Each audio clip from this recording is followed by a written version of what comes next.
Before your first breath, before the light of this world ever touched your skin, you knew. Somewhere beyond time, in that vast and quiet expanse where souls speak in silence and light, a decision was made. You chose the moment, you chose the path, and you chose the loss. Not as punishment, not as karma returned like a boomerang, but as a sacred agreement, one forged in the womb of eternity. The pain you would one day feel was not an accident. It was a key hidden in the folds of your life, designed to awaken you when the veil was too thick, when the dream of separation had grown too convincing. There is a memory inside you, ancient and undisturbed, that knows this truth. It pulses in your heartbeat, whispers in your solitude, and lives behind your eyes. Even now, as you read these words, something deep within begins to stir. It is not recognition from the mind, but a resonance in the soul. Because the soul remembers what the mind forgets. What if I told you that the grief you carry, the absence that left an echo, is not a mistake, but a message? That the one you lost, or the thing that slipped from your grasp, was never truly taken, only transformed. Weiss, in his lifetime of guiding others through the corridors of past lives, uncovered this: that the soul does not fear loss. It understands it. It prepares for it. It chooses it. But why would a soul choose pain? Not because it seeks suffering, but because it seeks expansion. A soul cannot grow only in ease. It must break, stretch, and dissolve the illusion of permanence. It must descend to ascend. The very loss you endured may have been your soul's most loving act of remembrance, because only through that crack in your world could the light find its way in. This isn't about making the pain disappear, it's about seeing it differently. It's about realizing that on some higher plane, you were not abandoned by the universe, you were initiated by it, and that the person you became after the loss, perhaps that was always the true self waiting to emerge. Sometimes it takes the collapse of everything we know to reveal what has always been. Loss strips us. It peels away attachments, illusions, even parts of our identity. And yet within that emptiness, something else begins to grow, something more eternal. The soul does not cling to what fades, it reaches for what endures. Close your eyes, if you will, and breathe into that space where the ache still lingers.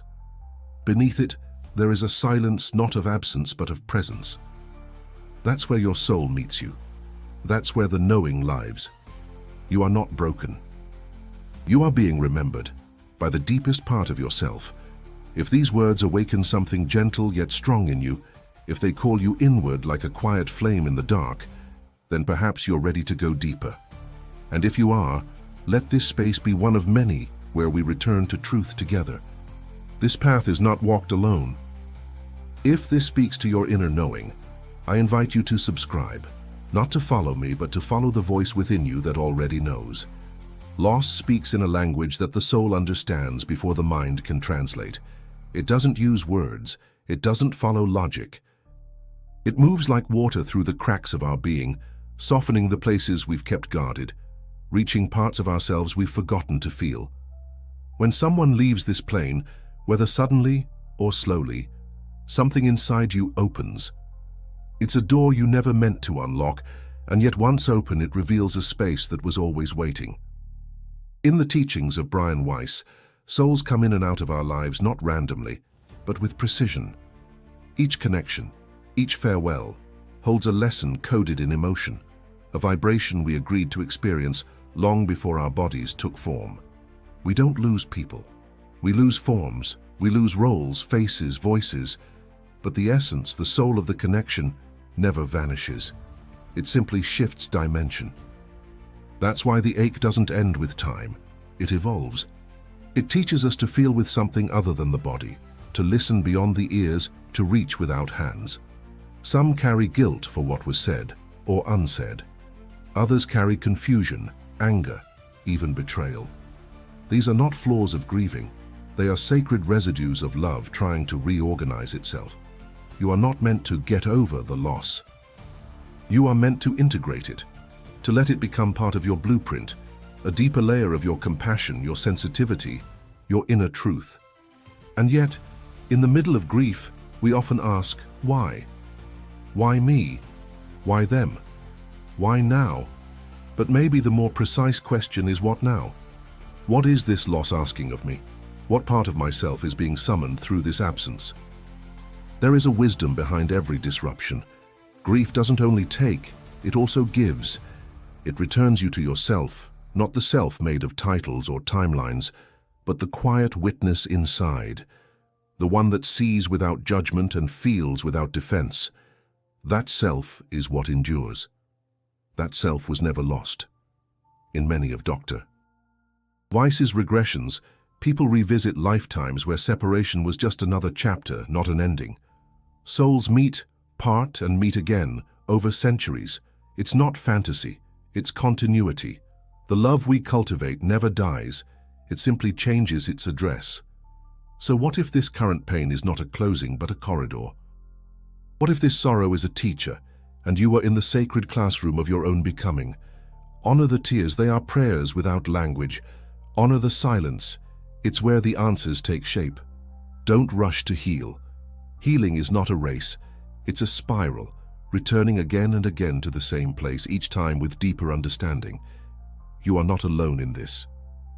Others walk beside you, quietly carrying their own invisible altars of memory and longing. Look into their eyes long enough, and you'll see it. The same light flickering, the same questions asked in different ways.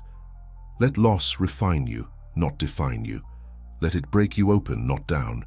Let it awaken the parts of you that only profound love and profound absence could ever touch. This is the language of the soul. This is the way it calls you back. There are no accidents in the architecture of the soul.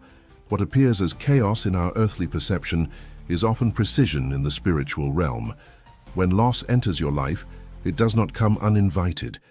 It is not the universe's cruelty, it is the soul's curriculum unfolding. You are not being punished, you are being shaped. Before you came into this life, your soul surveyed many paths, many timelines. It saw the potential for joy, for love, for growth, but it also saw the moments that would stretch you beyond comfort, the thresholds that would test your faith, and the exact losses that would carve new depth into your being. And still it said yes. This is the great paradox. The soul does not fear pain the way the mind does.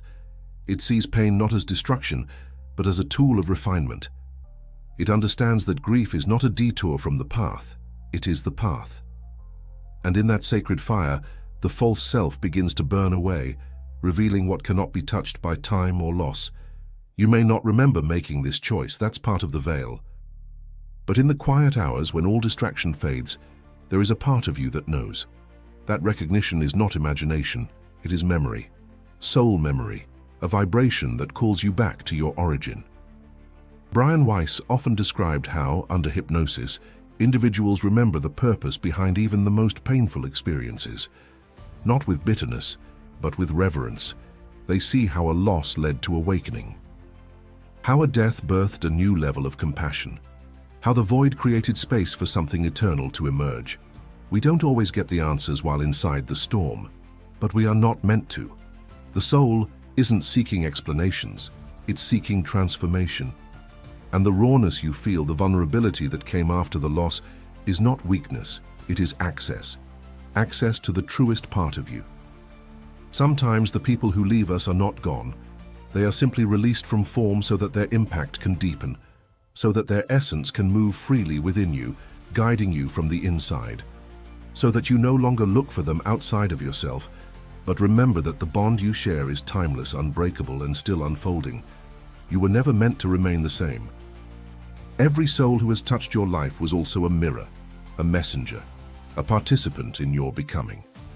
Their role may have ended in the physical, but their presence lingers in your dreams, your instincts, your sudden waves of knowing. This is the classroom of the soul, and every experience, especially the ones that unravel you, is part of a greater lesson in love. Take a breath. Let that land. Because if you can see even a flicker of this truth, if you can feel even a trace of that remembrance, then the shift has already begun. The story you tell about your loss starts to change. It moves from despair to devotion, from fracture to formation. You are still here, and that means your soul is still working, still learning, still loving. What was taken from you was not meant to diminish you, but to expand you in a way nothing else could. Some truths can only be remembered, never taught. They arrive not through logic, but through a subtle trembling in the heart. And perhaps the deepest of these truths is this: nothing real can ever be lost, only hidden, only transformed. Grief narrows our focus. It collapses time, compresses light, and convinces us that the absence is final. But as the pain softens, or more precisely as we grow wider around it, a space opens. And in that space, something begins to return. Not the person, not the form, but the feeling beneath it all. The eternal connection. Many who have journeyed through Brian Weiss's regressions speak of a place between lives. A dimension of clarity, stillness, and reunion. There they see those they've lost, alive in presence, radiant in essence. These encounters are not hallucinations, they are memories filtering through the cracks of amnesia. Proof, not of imagination, but of continuity. You've felt it too. In the dream that felt more real than waking life, in the sudden scent of someone no longer here. In the timing of a song, a feather, a flicker of light that arrives with no explanation but full recognition. These are not coincidences. They are echoes of eternity, messages sent from soul to soul, bypassing the mind entirely. We are trained to dismiss what cannot be measured, but the soul doesn't care for measurement. It cares for meaning, and meaning often arrives wrapped in mystery. A mystery that invites your presence, your stillness, your listening, because only in stillness can the veil thin enough for you to remember. The ones you've lost may be closer now than ever. Not bound by distance or time, they speak in vibrations, in the rhythm of your thoughts, in the tug of your intuition, in the warmth that floods your chest without cause. They live inside the frequency of your love, and your love is not fragile. It's not anchored to the past, it's alive, expansive, capable of traversing dimensions. You don't need to move on. You need to move with, to walk forward, carrying the truth that connection is not severed by death, only reshaped. When you sit in silence and allow yourself to feel without filters, you are not alone. You are meeting the soul of what was never truly lost. You are entering the space where words are unnecessary, and knowing becomes enough. There is a kind of peace that doesn't deny pain, but holds it with reverence. A kind of joy that isn't loud, but steady. This is the realm of remembrance. And to remember is to reclaim your own eternal nature. Because you too are more than this body, more than this moment. You too exist beyond the veil. Part of you is always there, watching, whispering, waiting for you to remember what you agreed to forget. Loss, then, is not the end of the story. It's the point at which the visible ends and the invisible begins. It is the beginning of a new dialogue, one that happens in the quiet, in the dark, and in the sacred spaces within you. So pause. Let yourself feel that. Not with urgency, but with surrender. You have not been left behind. You are being invited forward, into a deeper awareness, into an unbreakable connection, into the remembrance of all that truly is. There comes a moment, not always loud, not always clear, when the sharpness of loss becomes something else. It doesn't vanish, it doesn't forget, but it softens into reverence, into a kind of grace that holds both pain and love in the same breath. In that moment, you begin to see with different eyes. You understand that this life is not a straight line, it's a spiral. And every return to your grief is not a regression, but a refinement. You're not back where you started, you're deeper now, wiser, more open.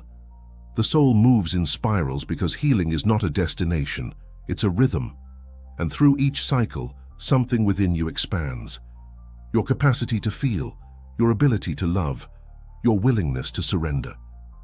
The person you were before the loss is not coming back. And maybe that's the gift, because the one you are becoming, who listens more, who sees more, who loves with less fear, is a truer reflection of the soul's light. In his work, Brian Weiss often spoke of how souls come to earth to remember what cannot be taught in spirit. The texture of impermanence, the beauty of limitation, the sacred ache of separation. Not as punishment, but as deepening. The earth experience, with all its contradictions, gives us something eternity cannot, the ability to choose love within forgetfulness, to reach for the light while wrapped in shadow, to remember who we are, even after we've lost everything that told us, and that is no small thing. Maybe your loss was the catalyst. Maybe it was the precise vibration your soul needed to break through the sleep of this world. Maybe it was love disguised as pain calling you to return, not return to the past, but to yourself. Because every great transformation begins with rupture. And what follows is not about rebuilding the same life, but birthing a new one from the ashes. A life aligned not with roles or routines, but with resonance, with truth. You are not here to survive this loss. You are here to be shaped by it. Not diminished, but refined. Not broken, but opened. And somewhere, perhaps in the quiet between your thoughts or the pause between your breaths, you'll feel it, the presence of what's still with you, the invisible hand on your shoulder, the quiet whisper at just the right moment, the warmth that has no physical source. That is not memory, that is presence. You haven't been abandoned. You've been invited into a new kind of relationship, one that doesn't rely on touch or time but on vibration, one that transcends the temporary and returns you to the eternal. So let this be your remembering. Let it carry you forward, not away from what you lost, but deeper into what remains. The wound is not the end of the story, it is the opening, and through it, the light comes in, gently, persistently, until one day you realize that you are not the same, and that this in itself is sacred. If these words touched your soul, subscribe to the channel and click on the video that just appeared on your screen. It was chosen especially for you. I know you'll love it.